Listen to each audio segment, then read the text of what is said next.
तो हेलो दोस्तों, नमस्कार। कैसे हैं आप सब? आई होप आप सभी लोग बहुत ही अच्छे होने वाले हैं। तो गाइस, मैं हूं आशुतोष सिंह चौहान और हम लोग आ चुके हैं अपने न्यू वीडियो लेक्चर पर, जहां पर आज हम लोग दोस्तों बात करने वाले हैं अपने न्यू टॉपिक जो यूनिट 4 पे चल रहा था, जहां पर हम लोग इंट्रोडक्शन पढ़ चुके थे और उसके बाद क्या पढ़ चुके थे, हम लोग वहाँ पर डाइफेनिल मीथेन पढ़ चुके थे। तो जो नया टॉपिक आ रहा है वो आ रहा है ट्राइफेनिल मीथेन का। तो आइए जानते हैं ट्राइफेनिल मीथेन क्या होता है। तो गाइस, जैसे कि यहाँ पर देखो दिया गया है कि ट्राइफेनिल मीथेन क्या है। ट्राई मतलब होता है तीन, फेनिल मतलब बेंजीन रिंग। और ये ऐसा बेंजीन रिंग होता है जहाँ पर क्या होता है, बेंजीन रिंग तो होती ही होती है, मगर वहाँ से एक हाइड्रोजन को हटा लिया जाता है। तो जब वहाँ से एक हाइड्रोजन को हटा लिया जाता है तो वहाँ पर क्या हो जाता है, फेनिल ग्रुप हो जाता है। और मीथेन का मतलब क्या है, मीथेन को यहाँ पर हम लोग CH4 भी कह सकते थे, मगर यहाँ पर जब ये तीन चीज़ें आ जाएंगी, यानी यहाँ पर ये CH आ जाए केवल गैस, तो ये जब देखो यहाँ पर ये तीन बेंजीन रिंग यहाँ पर जुड़ जाएंगी, 1 2 3, और ये एक चौथा हाइड्रोजन। तो चारों वैलेंसी सेटिस्फाई हैं और चारों वैलेंसी सिंगल बॉन्ड से सेटिस्फाई हैं। इसलिए ये जो कंपाउंड का नाम आएगा इसको हम लोग कहेंगे ट्राइफेनिल मीथेन कहेंगे। तो देखिए आप लोग यहाँ पर देख सकते हैं 1 2 3, 3 फेनिल है यहाँ पर, और यहाँ पर एक CH ग्रुप है, मतलब ये क्या हो गया, मीथेन हो गया। तो इसलिए इसका जो नाम आ जाएगा 1 2 3 के लिए ट्राई, और ये कैसा है, ये सारे फिनाइल हैं तो इनको फेनिल कह देंगे। और यहाँ पर ये CH है, और ये CH, ये जो कार्बन है ये सभी से सिंगल बॉन्ड में जुड़ा हुआ है, सभी कार्बन से, इसलिए यहाँ पर क्या हो जाएगा, एल्केन हो जाएगा। तो अगर स्ट्रक्चर की बात करें तो स्ट्रक्चर कुछ इस तरीके से आप लोग डिनोट कर सकते हैं, या अगर हम लोग कहें तो आप लोग स्ट्रक्चर को इस तरीके से भी बना सकते हैं। अब अगर इसके मॉलिक्यूलर फार्मूला की बात करें तो C6H5 जो होता है वह होता है फेनिल का जो फार्मूला। तो यहाँ पर कितने फेनिल है, यहाँ पर 3 फेनिल है, तो C6H5 का होल थ्राइड, और यहाँ पर एक CH है तो वहाँ पर एक CH हो जाएगा। तो जैसा कि हम लोग ऑर्गेनिक केमिस्ट्री पढ़ रहे हैं, सेकंड सेमेस्टर भी पढ़ रहे हैं, थर्ड सेमेस्टर भी पढ़ा है हम लोगों ने, तो हम लोगों ने वहाँ पर क्या पाया है, हम लोगों ने वहाँ पर पाया है कि जितने भी सारे ऑर्गेनिक कंपाउंड हैं वो कैसे हैं, कलरलेस सॉलिड हैं, या कलरलेस क्रिस्टलाइन सॉलिड हैं, या वाइट क्रिस्टलाइन सॉलिड हैं। तो इन तीनों में से आप कोई भी लिखना चाहें तो आप वो चीज़ें लिख सकते हैं। तो गाइस, यहाँ पर लिखा हुआ है कलरलेस सॉलिड या soluble in non polar solvent, मतलब जो इनकी सॉल्युबिलिटी आ रही है वो कैसी आ रही है, वो soluble in non polar solvent, मतलब ये क्या होगा, नॉन पोलर सॉल्वेंट में सॉल्युबल होगा। अब नॉन पोलर सॉल्वेंट कैसे होते हैं, जो वाटर के वाटर ना हो, मतलब वाटर होता है पोलर, तो जो चीज़ें वाटर में सॉल्युबल ना हो वो चीज़ें क्या होती हैं, नॉन पोलर होती हैं। तो ये कहाँ सॉल्युबल होती हैं, ऑर्गेनिक सॉल्वेंट में सॉल्युबल होती हैं, जैसे क्लोरोफॉर्म है, बेंजीन है, ईथर है, इस तरीके की जो चीज़ें आती हैं वहाँ पर ये चीज़ें सॉल्युबल हो जा रही हैं दोस्तों। उसके बाद यहाँ पर दोस्तों दिया गया है, it is the basic skeleton of many synthetic dice called try aryl methane dice, मतलब जो ट्राई एरिल मेथेन डाई होती हैं उनका ये क्या होता है, एक बेसिक क्या होता है, स्ट्रक्चर होता है।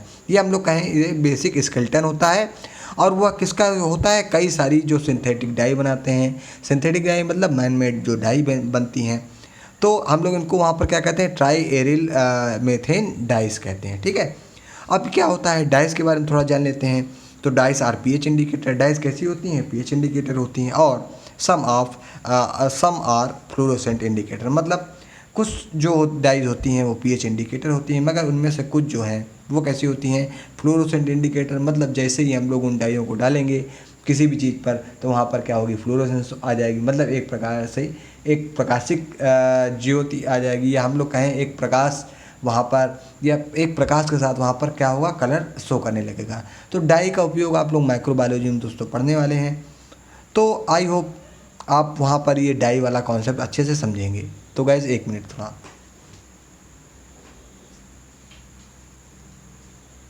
तो उसके बाद दोस्तों यहाँ पर दिया गया है इट डिकम्पोजेज अपॉन बर्निंग। तो मतलब ये जो ये जो ट्राइफेनिल मेथेन हम लोग यहाँ पर पढ़ रहे हैं, ये जो क्या होगा, ये बर्निंग अगर हम लोग इसकी करेंगे तो ये डिकम्पोज हो जाएगा, मतलब वहाँ से क्या होगा, चीज़ें टूट जाएंगी, और जब ये चीज़ें डिकम्पोज होंगी तो क्या होगा, प्रोड्यूसेस टॉक्सिक फ्यूम्स, तो वहाँ पर क्या होगी, टॉक्सिक फ्यूम्स निकलेगी, और उन टॉक्सिक फ्यूम्स के साथ में वहाँ पर नाइट्रोजन ऑक्साइड का भी क्या होगा, नाइट्रोजन ऑक्साइड भी दोस्तों निकलने वाला है। अब अगर हम लोग कंपाउंड की बात करें तो कंपाउंड तो यहाँ पर बेसिक है नहीं, ये जो ट्राइफेनाइल मेथेन है, मगर अगर हम लोग इसको वाटर में सॉल्युबल करते हैं तो वहाँ पर ये कैसा नेचर शो कर रहा है, वीक बेसिक नेचर जो है शो कर रहा है। अब आते हैं दोस्तों इसके सिंथेसिस के बारे में, जो अपना दूसरा पॉइंट है और इम्पॉर्टेंट पॉइंट है। तो देखिए यहाँ पर हम लोगों को क्या बनाना है, हम लोगों को बनाना है ट्राईफेनिल मीथेन। तो आप लोग ये ट्राईफेनिल मीथेन का स्ट्रक्चर यहाँ पर देख पा रहे होंगे।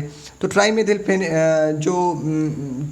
मीथेन है वो बनता कैसे है, तो वहाँ पर हम लोग क्या करेंगे, वहाँ पर हम लोग 3 बेंजीन रिंग ले लेंगे। क्यों 3 बेंजीन रिंग, क्योंकि यहाँ पर हम लोगों को सिंथेसिस करनी है। तो हम लोगों को जब कंपाउंड फॉर्म करना होता है तो चीज़ें जो होती हैं वो उसी हिसाब से ली जाती हैं। मगर आप लोग ऐसा नहीं कर सकते हैं कि आप लोग कुछ भी लेकर के वहाँ पर चीज़ें सेटिस्फाई कर सकते हैं और वो चीज़ों को आप वहाँ पर बना सकते हैं, तो वो चीज़ें यहाँ पर नहीं होने वाली हैं।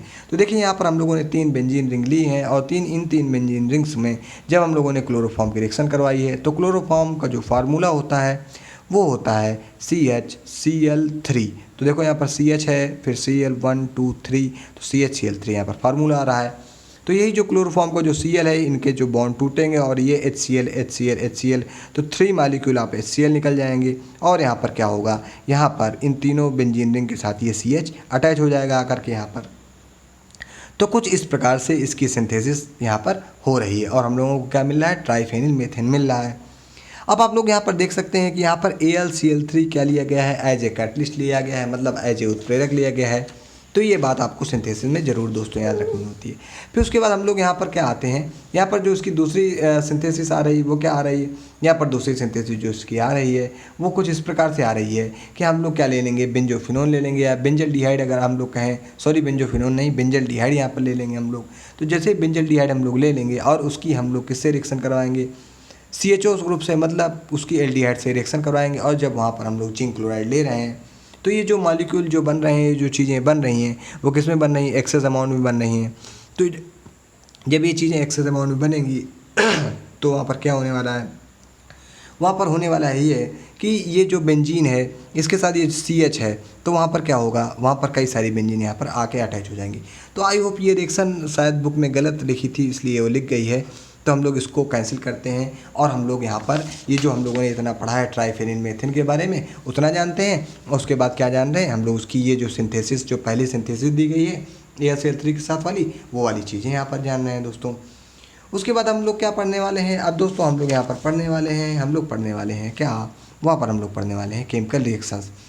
तो अब केमिकल रिएक्शन में पहुँचने से पहले हम लोग एक रिएक्शन और जान लेते हैं दोस्तों, जो कि इसकी भी सिंथेसिस है। तो सिंथेसिस में यहाँ पर क्या बताया गया है, यहाँ पर बताया गया है ये कि जैसे ही हम लोग यहाँ पर क्या ले लेंगे, यहाँ पर हम लोग डाईफेनिल मीथेन लेंगे। और डाईफेनिल मीथेन, ये डाईफेनिल मीथेन है ना, देखो यहाँ पर 2 फेनिल है तो डाई, और ये फिर फेनिल हो जाएगा, और ये फिर क्या हो जाएगा, एक CH2 है तो इसको हम लोग क्या कर देंगे, मीथेन कर देंगे। क्यों, क्योंकि सारे क्या है, सिंगल बॉन्ड से जुड़े हुए हैं, कार्बन कार्बन, ठीक है। तो जैसे हम लोग यहाँ पर दोस्तों डाईफेनिल मीथेन की रिएक्शन बेंजीन के साथ करवा दे रहे हैं, यानी आयोडो बेंजीन, मतलब बेंजीन में आयोडीन जुड़ा हुआ है तो आयोडो बेंजीन के साथ करवा दे रहे हैं। तो वहाँ पर क्या है कर रहे हैं हम लोग, K2CO3 या Cu, मतलब K2CO3/Cu का वहाँ पर क्या कर रहे हैं हम लोग, वहाँ पर उसको एज ए कैटलिस्ट ले रहे हैं। तो वहाँ पर क्या हो जा रहा है, यहाँ से एक H और यहाँ से ये I निकल जा रहा है, तो HI वहाँ पर बाहर हो जा रहा है। तो हम लोग यहाँ पर क्या कर देंगे दोस्तों, यहाँ पर हम लोग कर देंगे माइनस का HI हो जाएगा। और ये जो माइनस का HI यहाँ से निकल रहा है तो इसके पास यहाँ पर कैसा चार्ज आ जाएगा, यहाँ पर पॉजिटिव चार्ज आ जाएगा। और इस कार्बन के पास कैसा चार्ज होगा, निगेटिव चार्ज होगा। तो ये पॉजिटिव और निगेटिव मिल करके यहाँ पर एक बॉन्ड बनाएंगे। तो ये कैसा स्ट्रक्चर आ गया, ट्राईफेनिल मीथेन का स्ट्रक्चर आ गया। तो आई होप अगर आपको ये चीज़ें समझ में नहीं आई हैं तो हम लोगों ने यहाँ पर इसको थोड़ा सा ब्रीफ में कर दिया है।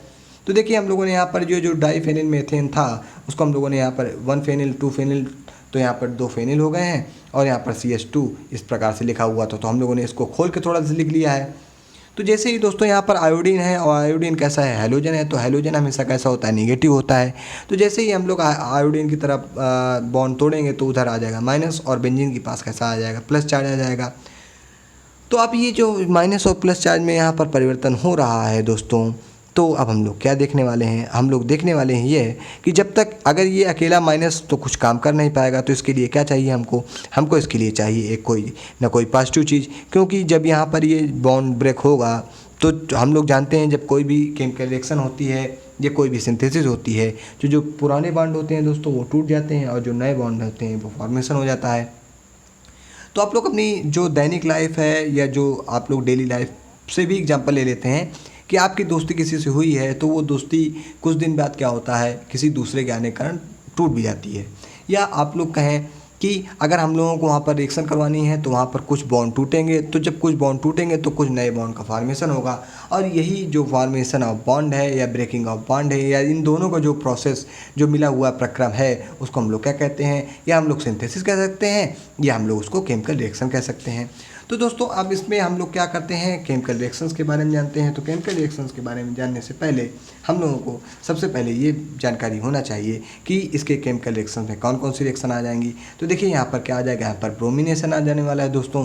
तो ये जो ब्रोमिनेशन वगैरह जैसी सारी चीज़ें होने वाली हैं, ये सारी चीज़ें कहाँ पर होंगी, ये कार्बन से जो जुड़ा हुआ हाइड्रोजन है उससे ही ये सारी चीज़ें होंगी। तो ब्रोमिनेशन का मतलब क्या होता है, वहाँ पर ब्रोमीन का एडिशन करना। तो वहाँ पर ब्रोमीन का एडिशन कैसे होगा, तो वहाँ पर ये जो ट्राईफेनिल मेथेन है इसकी रिएक्शन हो जाएगी Br2 के साथ। तो अब Br2 का अगर हम लोगों ने थोड़ा सा एक्सपैंड करके देखा गया है, तो यहाँ पर एक देखो, यहाँ पर एक Br- हो रहा है और एक Br पॉजिटिव आ जा रहा है। उसी प्रकार यहाँ पर एक H पॉजिटिव हो जा रहा है और एक जो कार्बन है ये माइनस की ओर हो जा रहा है। यहाँ पर हम लोगों ने देखो यहाँ पर चीज़ें तोड़ कर के भी बताई हुई हैं, ठीक है। तो जो ये H+ वाला है वो क्या करेगा, Br वाले के पास जाएगा और अटैच हो जाएगा और वहाँ से क्या होगा, HBr बाहर हो जाएगा। तो यहाँ पर क्या हो जाएगा, इस केमिकल रिएक्शन में माइनस का HBr बाहर हो जाएगा। तो ये माइनस का HBr चाहे आप यहाँ लिख दें या आप यहाँ पर इसको प्लस का HBr करके लिख सकते हैं। तो जैसे आप यहाँ पर जो भी आपकी स्वेच्छा हो उस हिसाब से आप ये सारी चीज़ें कर सकते हैं। तब होने क्या वाला है, तो ये देखो यहाँ पर ट्राईफेनिल मेथेन था, उसकी जब हम लोगों ने ब्रोमिनेशन करवाई है तो यहाँ से हाइड्रोजन का रिमूवल हुआ है और यहाँ पर ब्रोमीन का एडिशन हो गया है। तो यहाँ पर आप लोग देख सकते हैं यहाँ पर जो इसका नाम आ रहा है वो आ रहा है ट्राईफेनिल मेथिल ब्रोमाइड आ जा रहा है। तो इसका नाम हम लोग ट्राईफेनिल मेथिल ब्रोमाइड क्यों कह रहे हैं, देखो यहाँ पर ट्राईफेनिल का मतलब क्या है, 1 2 3, तो मतलब ट्राई हो गया और उसके बाद कौन सी चीज़ें हम लोग गिन रहे हैं, तो फेनिल है तो फेनिल हो गया, यानी ट्राईफेनिल हो गया। एक कार्बन है तो इसको हम लोग कहेंगे मेथिल, और उसके बाद यहाँ पर क्या आ जाएगा, ब्रोमाइड। या हम लोग इसको ऐसे कह सकते हैं 1 ब्रोमो ट्राईफिनाइल और मेथेन, इस प्रकार से मतलब कई सारे नाम हैं। जो भी आप लोग नाम आप लोगों को सूटेबल लग रहा है वो आप लोग वहाँ पर नोट कर सकते हैं। उसके बाद जब हम लोग इसकी दूसरी रिएक्शन में आते हैं तो गाइस, तो यहाँ पर दूसरी रिएक्शन है वो होने वाली है ऑक्सीडेशन की। तो हम लोगों ने पढ़ा हुआ है कि जो ट्राईफेनिल मेथेन की जितनी भी सारी रिएक्शन होंगी उसमें जो कार्बन के साथ एक हाइड्रोजन जुड़ा हुआ है उससे ही सारी रिएक्शन होने वाली हैं। तो हम लोग क्या करेंगे, ऑक्सीडेशन में क्या करते हैं, ऑक्सीजन का एडिशन और हाइड्रोजन का रिमूवल, ये सारी चीज़ें होती हैं ना। तो देखो यहाँ पर ऑक्सीडेशन है, यहाँ पर हम लोगों ने ये नेसेंट ऑक्सीजन ले लिया है, यानी इसको कहते हैं नवजात ऑक्सीजन। तो जैसे ही यहाँ पर हम लोग यहाँ पर ऑक्सीडेशन करवाएंगे तो यहाँ पर होगा क्या, यहाँ पर ये जो H है वो रिमूव हो जाएगा और वहाँ पर डबल बॉन्ड O के रूप में ये सारी चीज़ें आ जाएंगी। तो देखो आप लोग यहाँ पर देख सकते हो, यहाँ पर ऑक्सीजन क्या हुआ है, एडिशन। मतलब हम लोग क्या कहेंगे, यहाँ पर ये जो रिएक्शन है वो कैसी रिएक्शन है, वह एक प्रकार से ऑक्सीडेशन रिएक्शन आ रही है दोस्तों। तो अगर हम लोग इस कंपाउंड, जो ये कंपाउंड हम लोगों को मिला हुआ है, तो इस कंपाउंड की अगर हम लोग बात करें तो वो किस प्रकार कंपाउंड आ जा रहा है, तो वह कंपाउंड आ जा रहा है दोस्तों, वह कंपाउंड आ जा रहा है ट्राईफेनाइल कार्बिनॉल। क्यों, देखो ट्राईफेनाइल 1 2 3 ट्राईफेनिल हो जाएगा और ये CO ग्रुप है तो हम लोग उसको क्या कहेंगे, कार्बिनॉल कह देंगे। तो ट्राईफेनिल कार्बिनॉल यहाँ पर चीज़ें आ जा रही हैं। अगर हम लोग इसके दोस्तों मेडिसिनल यूज़ की बात करें तो मेडिसिनल यूज़ के बारे में हम लोग यहाँ पर जानने वाले हैं। तो सबसे पहले हम लोग पढ़ ही चुके हैं कि मेडिसिनल यूज़ हम लोग कहाँ कहाँ पर करने वाले हैं। तो मेडिसिनल यूज़ हम लोग करने वाले हैं डाई बनाने में। देखो वहाँ पर हम लोग इंट्रोडक्शन में जाने थे ना कि डाई बनाने में कर रहे हैं, या जो इनकी जो अब जो ये डाई बन रही हैं, अब वो डाई का उपयोग हम लोग कहाँ पर कर रहे हैं, हम लोग उनका उपयोग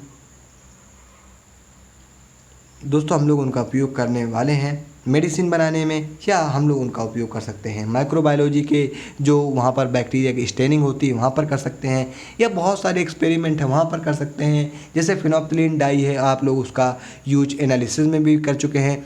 तो इस प्रकार से जो भी डाई हैं वो अपने जो डायग्नोस्टिक पर्पस के लिए भी की जाती हैं, मेडिसिनल पर्पस के लिए भी की जाती हैं, एक्सपेरिमेंटल पर्पस के लिए भी की जाती हैं, माइक्रोबायोलॉजिकल एक्सपेरिमेंट पर्पस के लिए भी की जाती हैं। तो वहाँ पर हम लोगों ने कुछ एग्जांपल दिया हुआ है यहाँ पर कि उन डाइयों का उपयोग कहाँ कहाँ पर किया जा सकता है। तो उन डाइयों का उपयोग साइटोलॉजी, मतलब जो सेल की जो नॉलेज है वहाँ पर उसके जानने के लिए किया जाता है, या हम लोग कहें हिस्टोलॉजी के लिए किया जाता है, या माइक्रोबायोलॉजी के लिए टू स्टेन सेल्स। तो इतनी सारी चीज़ें यहाँ पर की जा रही हैं। अगर दोस्तों हम लोग और आगे बात करें तो जो ये जो ट्राइफेनिल मेथेन है ये दोस्तों, ये क्या है, इसको हम लोग डिसइंफेक्टेंट की तरीके भी यूज़ कर सकते हैं। और हम लोग इसको कहाँ पर यूज़ कर सकते हैं, इसको अब जब ये डिसइंफेक्टेंट है मतलब क्या करेगा, ये जो बैक्टीरिया हैं या वायरस हैं उनको क्या करेगा, ये किल करेगा। अब वो चाहे नॉन लिविंग सरफेस पे किल करे चाहे लिविंग सरफेस पे किल करे। उसके साथ इसके जो एडवांटेज और सारे यूज आ रहे हैं वो क्या आ जा रहे हैं, यह एंटी बैक्टीरियल है। तो भाई जो भी चीज़ क्या होगी, डिसइंफेक्टेंट होगी वो एंटी बैक्टीरियल भी होगी। जब एंटी बैक्टीरियल है तो एंटी फंगल भी हो जाएगी और एंटी प्रोटोजोल भी हो जाएगी। तो ये जो हम ये नहीं कह रहे हैं कि ये एंटी बैक्टीरियल है इसलिए ये एंटी फंगल या एंटी प्रोटोजोल हो जाएगी ना, हम लोग इसलिए ये कह रहे हैं क्योंकि जो एंटी बैक्टीरियल चीज़ें हैं वो बैक्टीरिया को नष्ट करेंगी, मगर इसके साथ जो इसके एडवांस इफेक्ट आ रहे हैं वो वहाँ पर कहाँ पर आ रहे हैं, वो आ रहे हैं एंटी फंगल के रूप में। एंटी फंगल का मतलब जहाँ पर बहुत सारे लोगों को दांत खाज खुजली हो जाती है वहाँ पर इन चीज़ों का हम लोग यूज़ कर सकते हैं। तो वो चीज़ें कौन सी हैं, ट्राइफेनिल मेथेन है। या हम लोग कहें एंटी प्रोटोजोल प्रॉपर्टीज़ का मतलब जहाँ पर प्रोटोजोआ का अटैक हो गया है तो वहाँ पर भी हम लोग इसको उसके ड्रग के रूप में यहाँ पर हम लोग ले सकते हैं। तो यहाँ पर हम लोग पढ़ ही चुके हैं कि हम लोग इनका उपयोग मेडिसिन के तौर पे कर रहे हैं।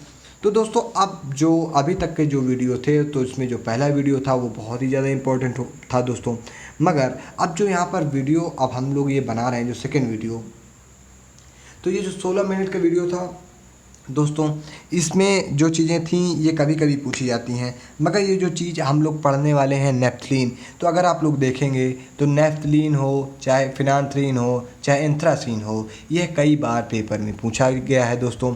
तो कई बार पेपर में पूछा गया है, इसका मतलब क्या है, इसका मतलब यह है कि ये इम्पोर्टेंट है। तो आज आइए हम लोग जानते हैं सबसे पहले नेफ्थलीन क्या है। तो देखिए नेफ्थलीन के बारे में यहाँ पर बताया गया है। कुछ भी आपको नहीं आता है तो आप कितना लिख सकते हैं कि यह वाइट क्रिस्टलाइन सॉलिड है, या हम लोग कहें इसको यह कलरलेस क्रिस्टलाइन सॉलिड है with a characteristic strong order. मतलब एक तीक्ष्ण गंध होती है यहाँ पर, एक स्ट्रॉन्ग ऑर्डर होता है, या एक हम लोग कहें स्ट्रॉन्ग स्मेल होती है, और यह कैसा होता है, वाइट क्रिस्टलाइन सॉलिड या कलरलेस कंपाउंड होता है। तो पहली चीज़ आपको आई होप कंफर्म हो गई होगी। उसके बाद जो नेक्स्ट चीज़ दी गई है, ऑब्टेन फ्रॉम ईदर कोल्टार और पेट्रोलियम डिस्टिलेशन, मतलब ये कोल्टार और पेट्रोलियम के डिस्टिलेशन के द्वारा तैयार किया जाता है। तो चाहे कोल्टार के डिस्टिलेशन से तैयार कर लो या पेट्रोलियम की डिस्टिलेशन से तैयार कर दो, दोनों चीज़ों में क्या मिलती है, नेफ्थलीन हम लोगों को मिलने वाली है। अब हम लोग जब पॉलीन्यूक्लियर हाइड्रोकार्बन पढ़ रहे हैं और इसके जो पिछला कंपाउंड था वहाँ पर हम लोगों ने क्या पढ़ा था कि जो चीज़ें हैं वो कहाँ पर यूज़ कर रहे हैं हम लोग, डाइस में। तो ये जो नेफ्थलीन है दोस्तों ये भी कहाँ पर यूज़ होगा, डाई में यूज़ होगा, प्लास्टिक्स के रूप को बनाने में यूज़ होगा, प्लास्टिक के निर्माण में, लुब्रिकेंट्स बनाने के रूप में यूज़ होगा, और एक्सप्लोजिव बनाने में हम लोग इसका उपयोग करने वाले हैं दोस्तों। तो उसके आगे जो नेक्स्ट चीज़ दी गई है वहाँ पर ये बताया गया है कि when a high level of naphthalene vapour are inhaled it could cause nausea, vomiting and headache. मतलब जब हाई लेवल में हम लोग नेफ्थलीन की जो वेपर्स हैं उनको क्या करेंगे, सूंघ लेंगे या इनहेल कर लेंगे, मतलब अंदर ले लेंगे सांस के माध्यम से, तो वहाँ पर क्या हो सकता है, नाउसिया हो सकता है। मतलब आपको बार बार क्या हो सकता है, पल्टी जैसे लक्षण आ सकते हैं, या आपको पल्टी हो सकती है, या आपका हेडेक हो सकता है।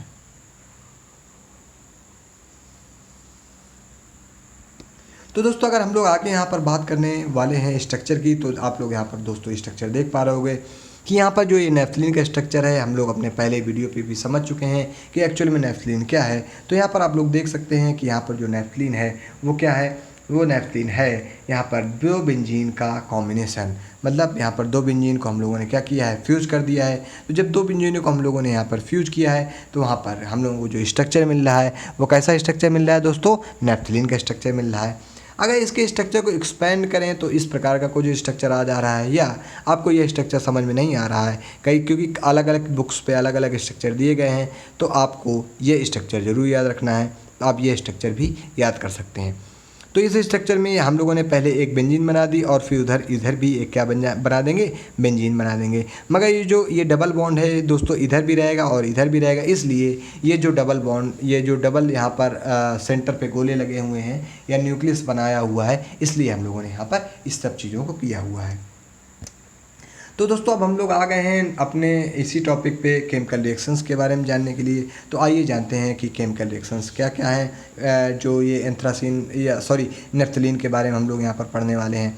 तो केमिकल रिएक्शंस क्या होती हैं? केमिकल रिएक्शंस ऐसी रिएक्शंस होती हैं जहाँ पर हम लोग उसके जो चीज़ें हम लोग पढ़ रहे हैं, उनके जो कंपाउंड हैं, उनके जो केमिकल नेचर उनका कैसा है। तो जैसे ही हम लोग नेफ्थलीन की रिएक्शन वहाँ पर सोडियम और C2H5OH की प्रेजेंस में करवाएंगे, तो वहाँ पर हम लोगों को जो चीज़ें मिलने वाली हैं वो क्या मिलने वाली हैं? वो चीज़ें मिलने वाली हैं कि यहाँ पर जो एक डबल बॉन्ड था वो बॉन्ड क्या हो जाएगा? ब्रेक हो जाएगा। और वह बॉन्ड ब्रेक होने के बाद वहाँ पर क्या हो जाएगा? वहाँ पर कुछ इस प्रकार का स्ट्रक्चर मिलने वाला है दोस्तों। तो जो इस प्रकार का स्ट्रक्चर है उसको हम लोग क्या कहेंगे? 1,4 डाईहाइड्रो नेफ्थलीन। क्यों? क्योंकि उसको अगर हम लोग इसकी नंबरिंग शुरू करें तो यहाँ पर 1 2 3 4, तो अगर हम लोग इस कार्बन की बात करें तो ये कार्बन हो गया, फिर यहाँ सिंगल बॉन्ड, फिर यहाँ सिंगल बॉन्ड, तो इस कार्बन के साथ कितने हाइड्रोजन आ जाएंगे? 2। मगर बेंजीन में कितना हाइड्रोजन होता है? 1। तो इसलिए इसका जो नाम हो जाएगा 1,4, मतलब 1 और 4 पर एक एक हाइड्रोजन एक्स्ट्रा है, तो इसलिए 1,4 डाईहाइड्रो। डाईहाइड्रो का मतलब 2 हाइड्रोजन। तो 2 हाइड्रोजन कहाँ कहाँ पर होंगे? पहली पोजीशन और चौथी पोजीशन पे होंगे। तो 1,4 डाईहाइड्रो, और ये पूरे स्ट्रक्चर का नाम क्या है? नेफ्थलीन है। तो इसलिए हम लोग इसका नाम क्या कर देंगे? 1,4 डाईहाइड्रो नेफ्थलीन इसका नाम हो जाने वाला है। अगर हम लोग इसके आगे की रिएक्शन देखें तो उसके आगे की जो रिएक्शन होने वाली है वो कैसी होने वाली है? Catalytic hydrogenation reaction. तो कैटालिटिक हाइड्रोजनेशन का मतलब क्या होता है? वहाँ पर हम लोग हाइड्रोजन का एडिशन करते हैं। तो हाइड्रोजन का एडिशन करने का मतलब क्या होता है? वहाँ पर हम लोग सीधे तौर पे क्या कर रहे हैं? रिडक्शन कर रहे हैं। तो दोस्तों देखो, यहाँ पर हम लोग जो रिएक्शन पढ़ रहे हैं केमिकल रिएक्शन में, जो पहला रिएक्शन पढ़ रहे हैं वो किसकी रिएक्शन पढ़ रहे हैं? वो रिएक्शन पढ़ रहे हैं पहली रिएक्शन रिडक्शन की। तो रिडक्शन हम कैसे कैसे कर सकते हैं? चाहे हम लोग सोडियम ले लें, उसके साथ एथेनॉल ले लें, तो भी रिडक्शन हो जाएगा। रिडक्शन में क्या होता है? हाइड्रोजन का एडिशन हो जाएगा। तो देखो यहाँ पर पहले और चौथी पोजीशन पर एक एक हाइड्रोजन एक्स्ट्रा ऐड हो गया है। उसके बाद यहाँ पर देखो आप लोग दूसरी जो कंडीशन है, वहाँ पर आप सोडियम और आइसोएमिल एल्कोहल के साथ जब रिएक्शन करवाएंगे तो कुछ इस प्रकार का स्ट्रक्चर आ रहा है, और इसका नाम आ जा रहा है 1,2,3,4 टेट्राहाइड्रोनेफ्थलीन, या इसको हम लोग टेट्रालीन भी कह सकते हैं। तो यहाँ पर 1 2 3 4 क्यों आया है? क्योंकि देखो यहाँ पर 1 2 3 4 इन सारी जगहों पर डबल बॉन्ड नहीं है, तो यहाँ पर एक एक हाइड्रोजन क्या हुआ है? एक्स्ट्रा ऐड हुआ है। तो इसलिए जो हम लोग इसका नाम दे रहे हैं 1,2,3,4 टेट्राहाइड्रोनेफ्थलीन करके इसका नाम आ रहा है। अगर हम लोग इसकी कैटालिटिक हाइड्रोजनेशन की बात करें दोस्तों, तो जो कैटालिटिक हाइड्रोजनेशन है वो किसके प्रेजेंस में होगा? वो हमेशा H2 और Na के प्रेजेंस में होगा। तो देखो यहाँ पर हम लोगों ने दिया है ना H2 और Na के प्रेजेंस में, मतलब वहाँ पर हम लोग हाइड्रोजन का एडिशन करेंगे और वहाँ पर निकेल है या पैलेडियम है या प्लेटिनम है, इन सारी NiPt/Pd, ये 3 चीज़ों में से कोई एक एज ए कैटलिस्ट ले लेंगे, या हम लोग कहें एज ए उत्प्रेरक ले लेंगे। तो वहाँ पर हम लोग क्या पाएंगे? डेकालीन पाएंगे। डेकालीन का मतलब क्या है? 10 कार्बन से मिला हुआ एक साइक्लिक कंपाउंड। ठीक, समझ में आ रहा है आप लोगों को? तो इस तरीके से सारी चीज़ें हो जाएंगी। 10 कंपाउंड, 10 कैसे हुए? देखो ये एक मान लो ये साइक्लोहेक्सेन था, तो इसके 6 कार्बन हो गए, 7 8 9 10, तो इसलिए इसका नाम क्या हो गया है? डेकालीन हो गया है। तो आई होप आपको नेफ्थलीन का जो रिडक्शन, जो केमिकल रिएक्शन में रिडक्शन वाला पार्ट था वो चीज़ें समझ में आई होंगी। तो जो दूसरी चीज़ आ रही दोस्तों वो आ रही है ऑक्सीडेशन। तो हम लोग भी जानते हैं ऑक्सीडेशन में क्या होता है। हम लोग जानते हैं ऑक्सीडेशन में ऑक्सीजन का एडिशन हो जा रहा है दोस्तों। तो यहाँ पर अब हम लोग क्या करेंगे? यहाँ पर जो भी रिएक्शन आएंगी वहाँ पर क्या होगा? डबल बॉन्ड तो टूटेगा ही टूटेगा, मगर वहाँ पर हम लोग ऑक्सीजन का एडिशन करेंगे। तो जो पहली रिएक्शन हम लोगों ने ली हुई है, यहाँ पर हम लोगों ने या तो आप CrO3 ले लो या दूसरे में CH3COOH ले लो। इन दोनों में से आप कोई ले लो या दोनों ही एक रिएक्शन पे ले लो, तो हम लोगों को यही वाला कंपाउंड मिलने वाला है। यानी एक बेंजीन के साथ बगल में एक क्या होगा? एक 2 साइक्लो बेंजीन करके एक स्ट्रक्चर आ जाएगा, और उसके ऊपर वहाँ पर फर्स्ट पोजीशन और फोर्थ पोजीशन पर डबल बॉन्ड ऑक्सीजन के साथ अटैच हो जाएंगे। तो देखो यहाँ पर ऑक्सीजन का अटैचमेंट हो रहा है कि नहीं हो रहा?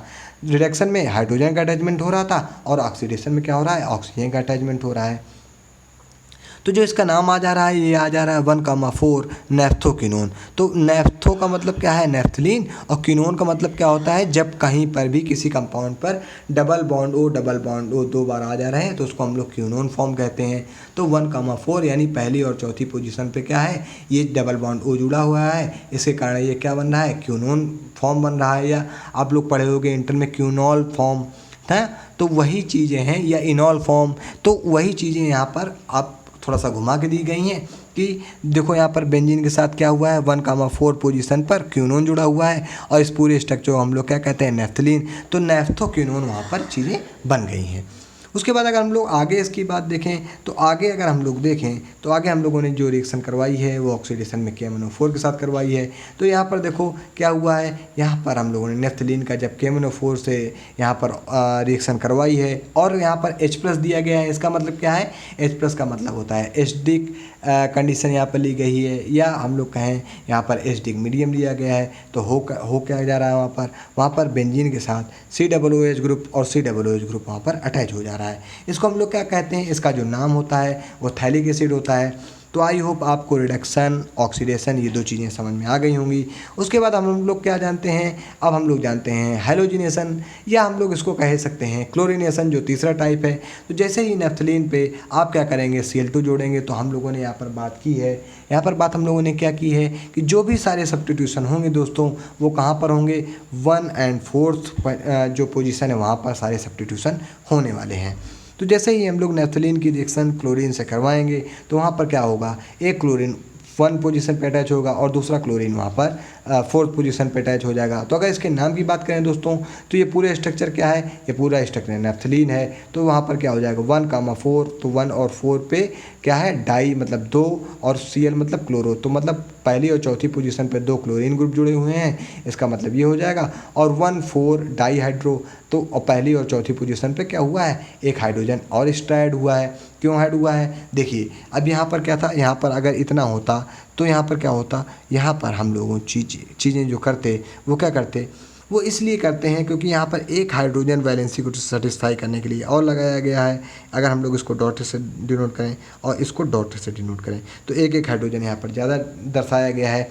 तो अब वहाँ पर एक हाइड्रोजन रिप्लेस होने के बाद भी एक हाइड्रोजन और अटैच हुआ है, इसका मतलब क्या है, वहाँ पर 1,4 डाई हाइड्रो भी आ जाएगा और ये क्या हो जाएगा, नेफ्थलीन हो जाएगा। तो दोस्तों ये नेफ्थलीन है, यहाँ पर थोड़ा सा गलती हो जाएगी, नेफ्थलीन, ठीक। तो आई होप आपको सारी चीज़ें कंफर्म हो रही होंगी। क्लोरीनेशन में एक इस तरीके क्लोरीनेशन हो गया।